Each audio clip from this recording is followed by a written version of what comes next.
Ezekiel 33, the Bible tells us that there are people, they say, they love much with their words, but their hearts pursue their own gain.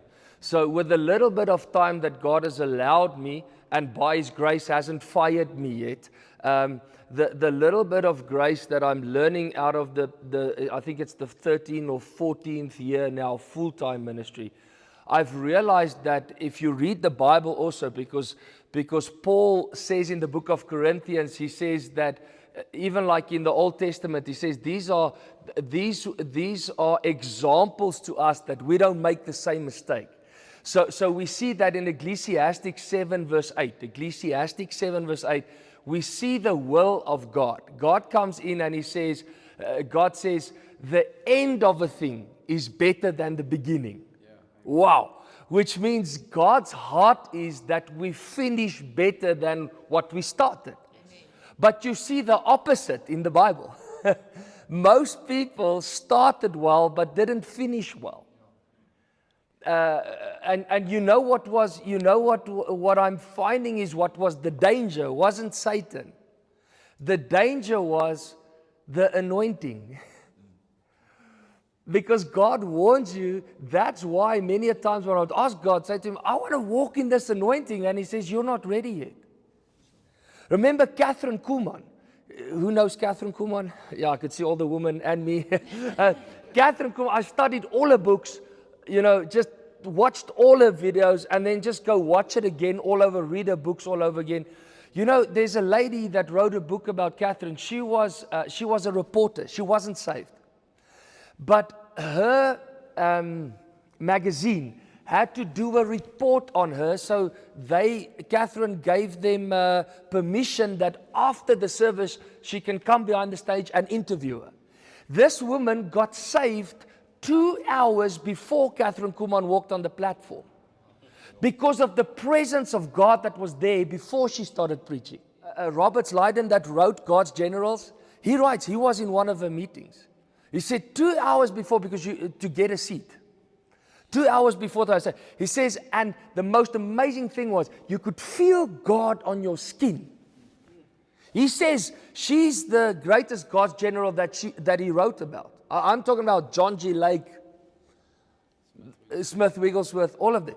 Says Catherine Kuhlman. Why? He says, because in a meeting, you can feel the presence of God on your skin. And you know what Robert Leiden says? That was the Friday night. He says, and the thing was, it increased as it was getting closer for Catherine to come on the stage. And you know what was the Sunday, he went to Sunday school at his church. And he says, he testifies and he says, the biggest mistake his Sunday school teacher could make, said, who was at Catherine Kuhlman's meeting? They all stood up there and said, what was the most favorite thing for you? When it came to him, he said, the presence of God on my skin. And he says the teacher made the biggest mistake to tell him, but Roberts, don't expect for it to be like that 24/7. He says that was the biggest mistake his Sunday school teacher made. Come on, somebody. Now listen to what happens. This woman comes in, the reporter, she says after the meeting, she gets saved at the meeting before Catherine. So after the meeting, she has the opportunity to go see. She's walking through the hall to get behind the stage, kicking cancer off the floor, seeing trucks coming, taking the wheelchairs, loading in the trucks. The pastors are rejoicing. Everybody's going crazy because it was amazing. She gets behind the stage at the locker room where Catherine Kuhlman is sitting, and she's sitting in the corner weeping, crying. And she walks up to Miss Kuhlman and she says, Miss Kuhlman, are you okay? Why are you crying? She says, Catherine Kuhlman gets up, grabs her on the collar and says, do you have the secret? What secret, she says? The secret to cooperate more with the Holy Spirit. She says, Miss Kuhlman, I'm sorry, but did you see the cancer on the floor and the wheelchairs? She says, but what about those who went home that came for a miracle or a healing or a touch from God and didn't receive it? Catherine Kuhlman was focused on those because she was wanting to cooperate with the Holy Spirit in such a way that all get healed in a meeting. Now listen to what Catherine Kuhlman said when she was 60 years old. She says the one morning she was sitting, she got invitations all over the world. She said to God, God, why didn't you allow all these invitations to come when I was 30 years old, when I could drive on the buses at night, come back home at 2:30 in the morning? I was like, yes, I'm on the right track. Because that's what we're doing. And she said to God, why now? Why all these invitations now? Why couldn't you do it then? She said she clearly heard God say to her, because I couldn't trust you with my anointing then. Her PA, Catherine Kuhlman's personal assistant, says it was only the last 10 years of her life that she walked in that anointing that we know of. It's because she lived with her for 20 years in a flat. And when a pastor asked her, why only the last 10 years? The PA said, because God could only trust Catherine the last 10 years of her life with that anointing. My question is, why these people that said, no, take it by faith, take it by faith, just sow the seed, just sow the seed. Why are they not talking about them, but they're still talking about a woman that died in 1975?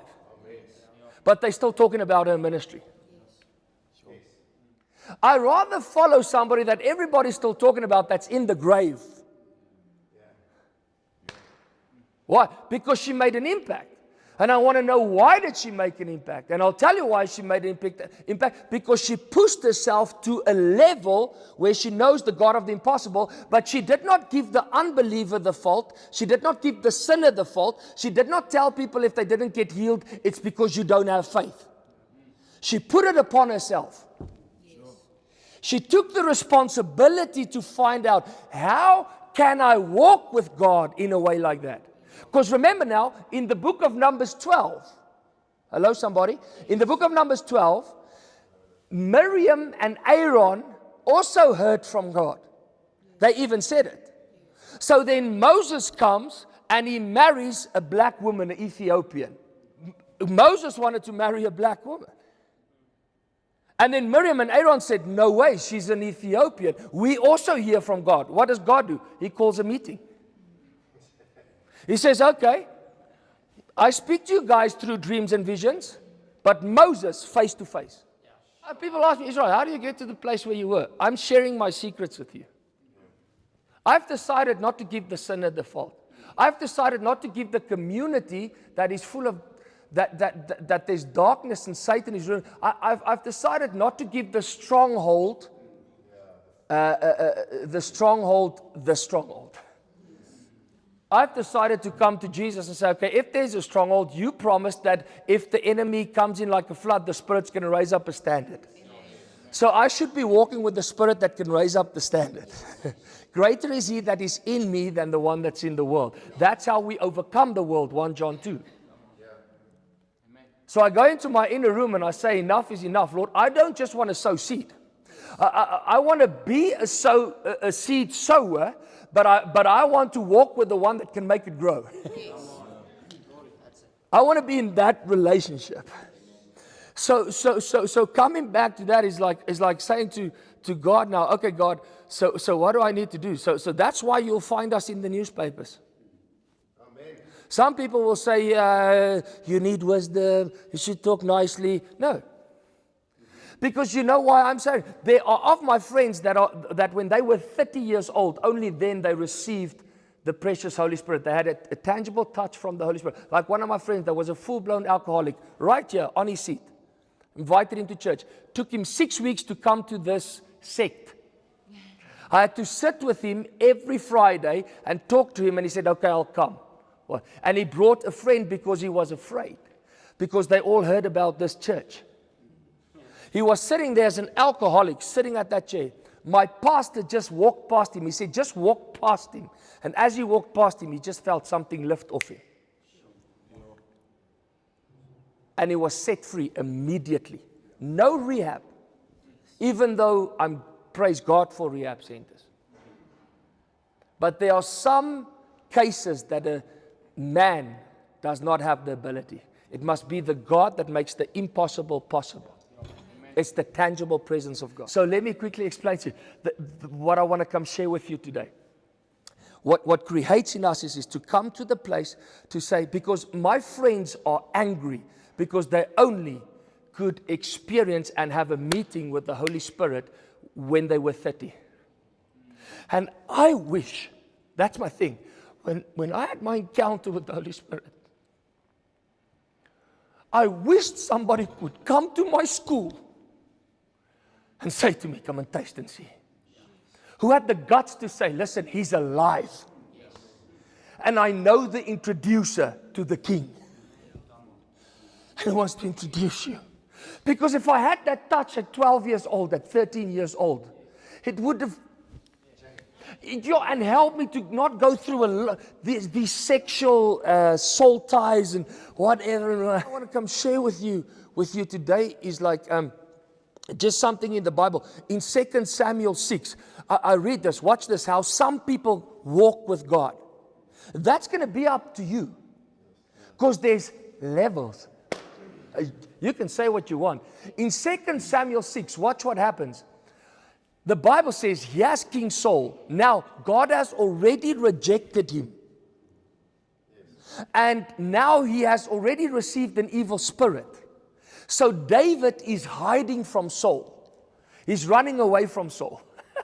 But the Bible says, this one knocks me out. The Bible says, David goes to hide with Samuel, the prophet. The Bible says, King Saul sends his soldiers, says, go kill David. On their way there, the Spirit of God is so tangible that he falls on the soldiers of King Saul and they start prophesying.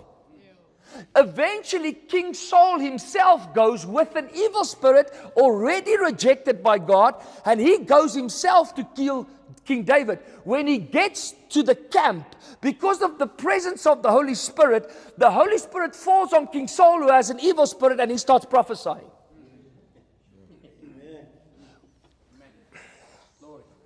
Which means there is a place where you can walk with God, where people don't need faith to receive from you. The presence is so tangible that even when the enemy comes, like he says in Deuteronomy 23 verse 5, he says Balaam wanted to curse the Israelites. He says, but while he wanted to curse, that's where that word comes from. A Zangoma, a witch doctor, wanted to curse Moses. Moses is busy building a tent, talking to the Israelites. He hasn't got a clue what's going on. The king says, come curse them. He standing, turns around and says, who can curse what God has blessed? So there's a place where you can walk with God where you don't even have a clue, but when you step in, or when they come to destroy, because God says in Deuteronomy 23 verse 5, he says, I did not listen to Balaam who wanted to curse you. He says, so I turned the curse into a blessing because I love you.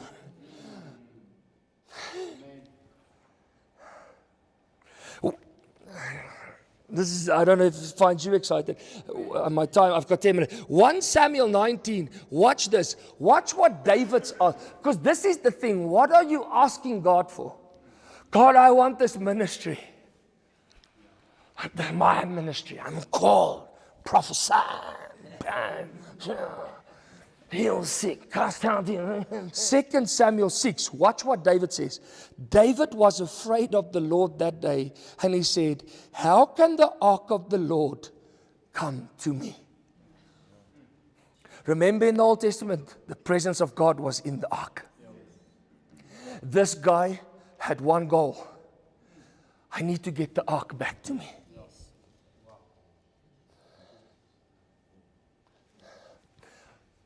Stuff the strongholds. Stuff the third generations. That's what he was saying. Curses.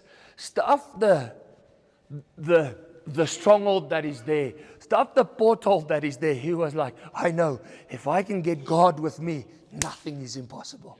His focus was on getting God back. His focus was not going on warfare and fasting for this demon to go and this thing to go. It was like, how the heaven do I get God with me on earth?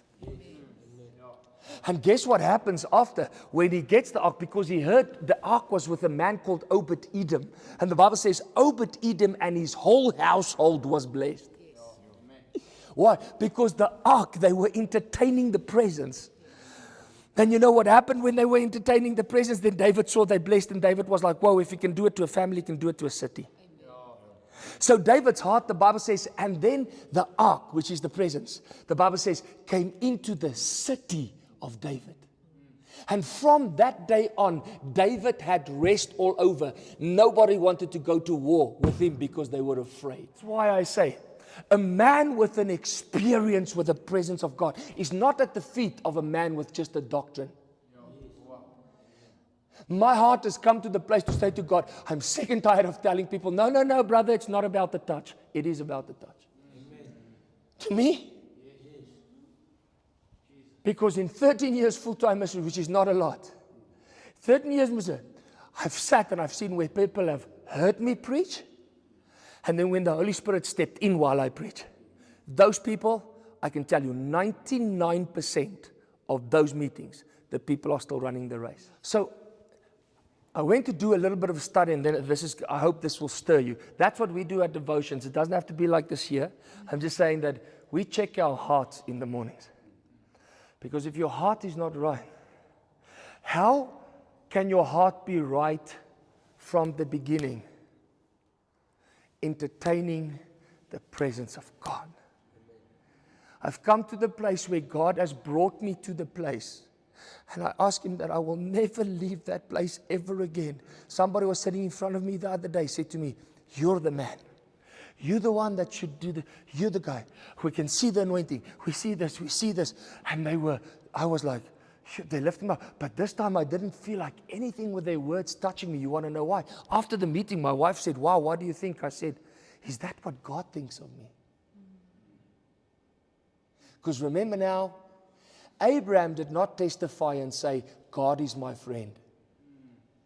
God testified and said, Abraham's my friend. I just want to ask you this morning, forget about what people think of you, because that's our problem in ministry.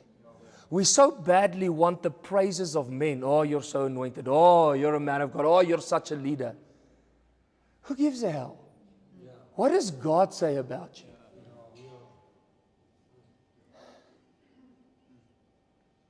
That's what counts.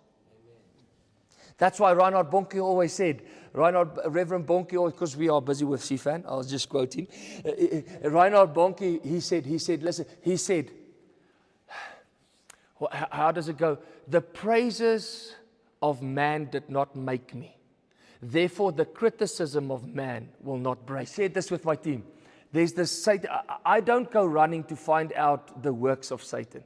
But this testimony I liked. I believe God led me to this testimony. I'll tell you why. This guy was an ex-Satanist, okay? And he was very high up. And you know what his one job, he talks about his first mission was when he says, the Christians, some Christians are stupid, because he says they think the demons cannot see. He says, because many Christians have scriptures written on their wall, but they have bitterness in their heart. He says, they're not a threat. He says, many can quote scriptures with their mouths, but they have competition in their heart. It's something I had to go fight. Because you hear this guy is moving with the Holy Spirit. Richie is moving with the Holy Spirit. Now I'm thinking, my God, this guy. So do I rejoice? Or do I run to him and say, hey, remember where you received it? I laid hands on you. As if it was my hands. Hello, somebody? Or do I rejoice because there's somebody else that also desires for the Spirit to fall on the children? So I'm going to quote some things to you. Are you ready for it? I'm just going to quote some things about this guy that he said. Okay. Because then I realized it's not about my name being mentioned among people. It's my name being mentioned in the Spirit. Remember the Bible says when you pray in the Spirit, nobody understands you here on earth. You speak mysteries in the spiritual realm. Hello, somebody. Are you guys, do you know the scriptures? It says 1 Corinthians 14, you speak mysteries in the spiritual realm. No wonder the sons of Sceva, that demon said, Paul we know, Jesus we know, who are you? Because their names were not mentioned in the Spirit. So is your name mentioned in the Spirit? Because listen to what this guy says. He says, we never wasted our time on some Christians. We just couldn't touch them, no matter how hard we tried. Some were untouchable, others were easy to confuse, seduce, easy to spiritually paralyze. They were loud but weak, quoting scriptures but no light on them. You can grab them like, hallelujah! Demons will laugh at you. But then I've been at places, asked them in Namibia, Katima, last year. I was so dead of myself that one night, I didn't want to go preach. I walked behind the stage, and the people were interceding. As I walked past, boom, the power of God fell. Remember that?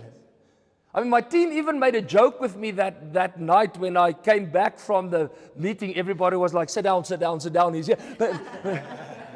But I was so dead of myself. So I found a secret to be really anointed, dead of self. The more you die, the more the Holy Spirit do. Amy McPherson asked God, no. Maria Woodworth Etter asked God, Holy Spirit, I want more of you. The Holy Spirit said, then let me have more of you. Okay, I need to finish up. Others were easy. Now, watch this. He says, quoting scriptures, but no light on them. We could smell their fear. But there were others, watch this, they are rare. They're dangerous Christians. When they walk into a room, every demon would shrink and fear. Their names were known in hell, and their names disrupted rituals. We called them the burning ones. Matthew 3 verse 11. John the Baptist said, he will baptize you with what? Holy Spirit and fire. We think the most important thing is to preach the gospel. Yes, if people die today. But if they don't die today, the next important thing is to get people on fire for God. Because listen to what he says, is when they walk into a place without you discerning, we have these Christians, I can feel it's dark in here, we got to get out. That's when I'm like, no, let me in. Let me in. Because Jesus said he's the light and we are the light and he's in us. Boom, boom. Go share the light in the darkness. Somebody asked me, I want to invite you to Cape Town next year. Where do you want to go? I said the most darkest place. Because I'm ready to die for him. Yeah. I'm ready to go die seeing this light. Because I see three friends of Daniel going to they have this mindset. You know what? I know he can save me from this fire, but even if he doesn't, those are men that don't prophesy. You'll be protected. The blood of Jesus. No, they're like, listen, if we die, we die. How about one of my biggest heroes? I don't know why they're all women. Esther. Hey, take a 3-day fast. I'm going in. If we perish, we perish. Why? Because she was focused on saving her nation. Called them the burning ones. They were different. Watch this. Now he's talking about Christians. They were different. Why couldn't we attack them? When you run into them, your world falls apart as a Satanist. Ask yourself, which kind of Christian are you? My parents were religious, going to church on a Sunday. They had Bible verses on their wall, but they had bitterness in their hearts towards each other. The Christians who feared sin more than Satan were the hardest to defeat. Can I quote that again? The Christians that were more afraid of sin than the devil were the ones was the hardest to get to. Today's like, no, His grace, His grace, His grace. Those ones that said, man, if this is sin, I'm out. Those who say, I will not tolerate. No, just tolerate. Vat een brandewijntjie is fine. Oh man, don't worry, we'll ask God to forgive us tomorrow. Then He comes tonight. They prayed, but no power in the spirit. Because in the spirit realm, it does not come from noise, but from light in you. They did not shout to change an atmosphere. They carried weight. They carried the presence of God.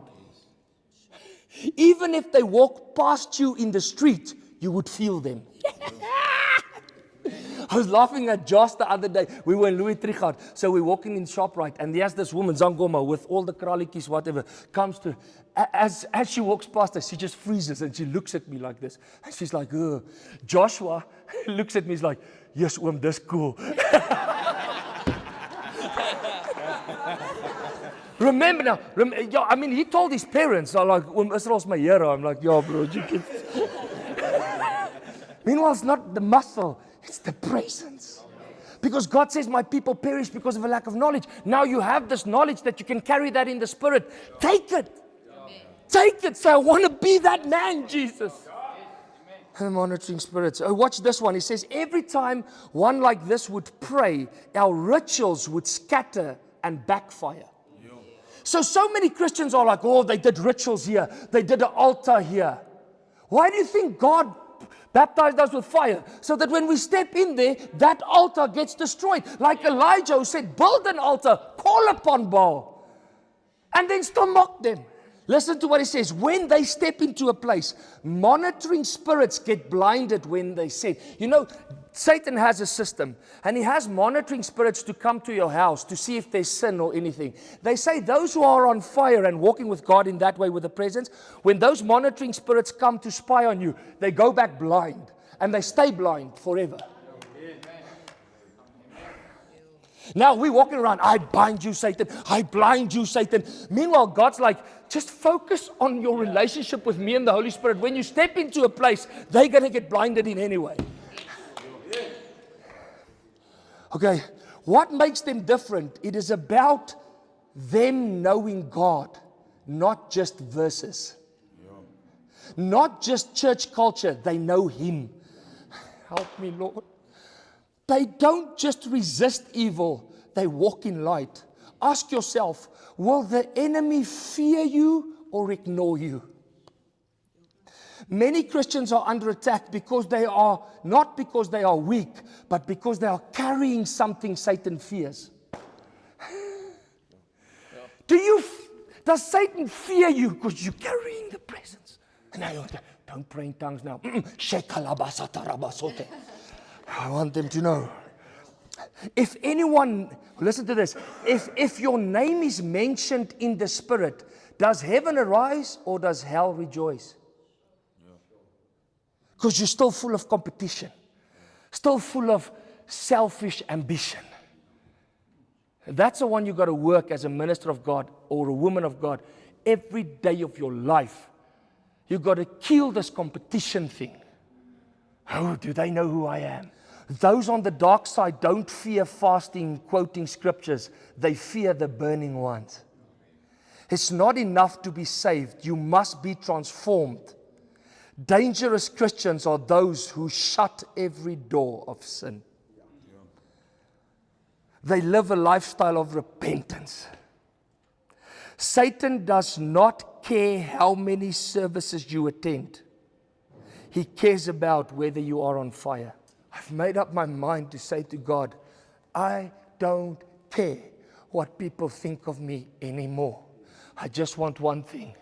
I want God to say, you touch Israel, you die. No, not die. Because King Solomon, God blessed him because he said, you also don't want the life of your enemies. But rather, where God comes in and Satan and God has a conversation, or Satan and the Holy Spirit, John hears, I want the Holy Spirit to say, did you see my friend Israel? Like Job, what are they saying about you? Because Jesus said, then I'm done. Jesus said, listen carefully, what is God saying about you? But now, not just what is God saying about you, what do you think God has for you? God gave the Holy Spirit and fire to us so that Satan can tremble and fear when we step in. He's called us to destroy the works of the devil in this name, in his son's name, Jesus Christ. But now remember, now I understand, then I really finish. Acts 10 verse 38, the Bible says, how Jesus was anointed how? With the Holy Spirit and power. Why Holy Spirit and power? Why not just power? Because power without the Holy Spirit can become witchcraft. Because the magicians in Exodus also had the power to turn their rods into snakes. If you're just chasing the power, which I used to do, you can end up rebellious. That's when you end up in competition. It's when you end up in wanting your selfish ambition. I'm in this team of CFAN, but nobody will tell me. So I have the gift of prophecy. Type of thing. Instead of saying, hey, we've got a job to do. It's kingdom, man. Let's grab hands and let's go for it. You know? Maybe I don't preach like Israel preaches at the school or Richie preaches, but hey, man, you'll see Israel jumping in there, making a stage jump and going, fire, fire, fire. Because he's hurt, because he never had the experience of the Holy Spirit when he was at school. Understand why I don't back down when it comes to the presence of the Holy Spirit. It's too precious for me. And Jesus told me in his word, if you're shy of me, remember what he said, you can talk against me, you can talk against the Father. You touch the Holy Spirit. The Holy Spirit is so precious to God. And he wants to put it in earthen vessels. I'm not going to back down. You know, the one day, one more thing, if I may. The one day I was preaching at a very, very high delegate school in South Africa. I won't say the city. And I had 2 nights to preach. So the first night I went up, told everybody about the Holy Spirit. That night I went to sleep. I woke up with the words of God. When you're there, out there in the field, you're not shy to lay hands, but yeah, with the delegates, So the next night I run to the teacher and the worship team. I say to them, listen, I want to warn you. Either you chase me away now, or you're going to get into trouble with me. They said, go for it. So that night I just said, come, let's pray. And it was an outpouring of the Holy Spirit. The Monday I was in the office of the headmaster. Because 2 parents said it was a circus. But over 35, I speak under correction, 35 emails came back to the principal. 1 parent wanted to pay the school for me to come back. Because he saw the difference in his son. Paul says sometimes we have to suffer so that others can be free. I prefer suffering, not compromising on Jesus, the Holy Spirit. Because I know one touch of the Holy Spirit, right? Yes. One touch of the Holy Spirit is a life changer. So I rather let them beat me afterwards. And then you have 12 children that are running free. Already met him. Come on. So my prayer this morning in the devotion, if I may. God, I've prayed for the city. I've prayed for everything. But now, me. Create in me a heart where you can trust me with that anointing.